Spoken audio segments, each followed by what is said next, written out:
simple reason, even back then. We accepted the science.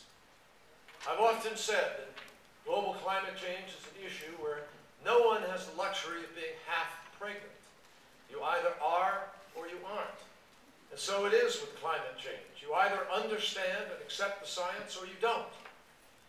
This is not a cafeteria operation where you can pick and choose and accept the science that tells you what is happening, but then reject the science that tells you what will happen if you don't act. If Dick Cheney can argue that even a 1% chance of a terrorist attack is 100% justification for preemptive action, then surely, when scientists tell us that climate change is nearly a 100% certainty, we ought to be able to stand together, all of us, and join in an all-out effort to combat a mortal threat to the life of this planet.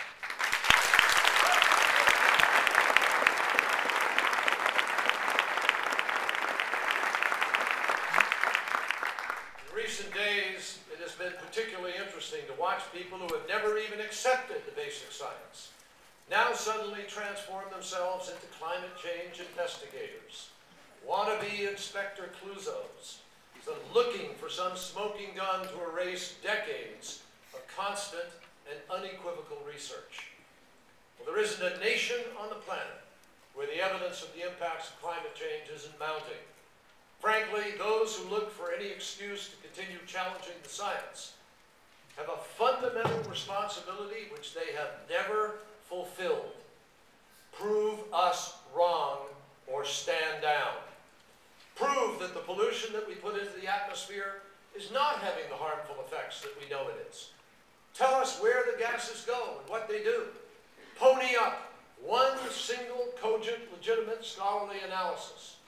Prove that the ocean isn't rising. Prove that the ice caps aren't melting, that the deserts aren't expanding, and prove that human beings have nothing at all to do with any of it. Let me just say, good luck. By the way, obviously, it's important to say here in Copenhagen, now and forever, amateur hour is over. It's time for science fact to trump science fiction.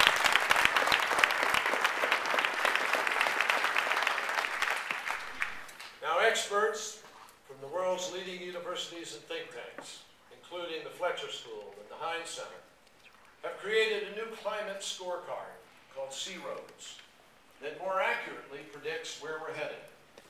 It shows that if you take the best, latest offer of every country that's on the table and assume that those offers will be perfectly, completely implemented, guess what? None of it is nearly enough to get the job done. Right now, our best efforts may limit us to a rise of 3.9 degrees centigrade above pre-industrial levels, even though the world's major economies agreed this year in Italy that anything beyond 2 degrees would be catastrophic. That's why Copenhagen is not about one country or one faction simply making a demand of another. It's the science itself demanding action from all of us.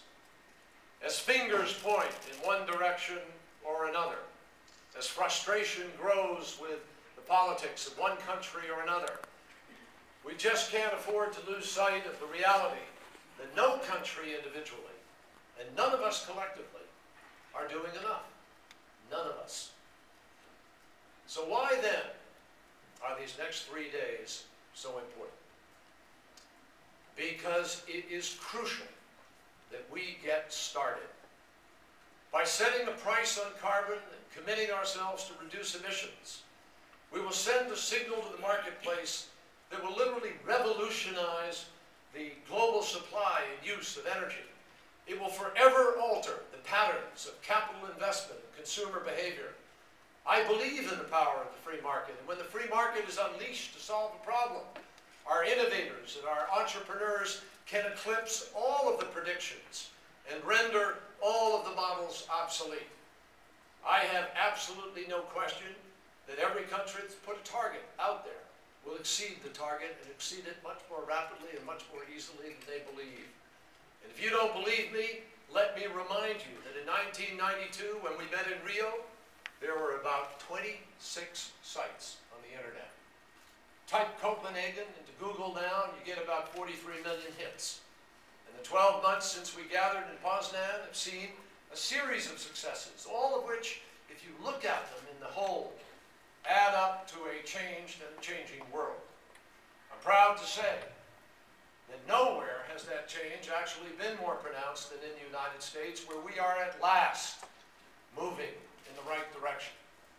In January, we swore in a president who promised to, quote, mark a new chapter in America's leadership on climate change. And he has. Since January, we have made the single largest investment in clean energy in our nation's history, $80 billion, which will result directly in emissions reduction.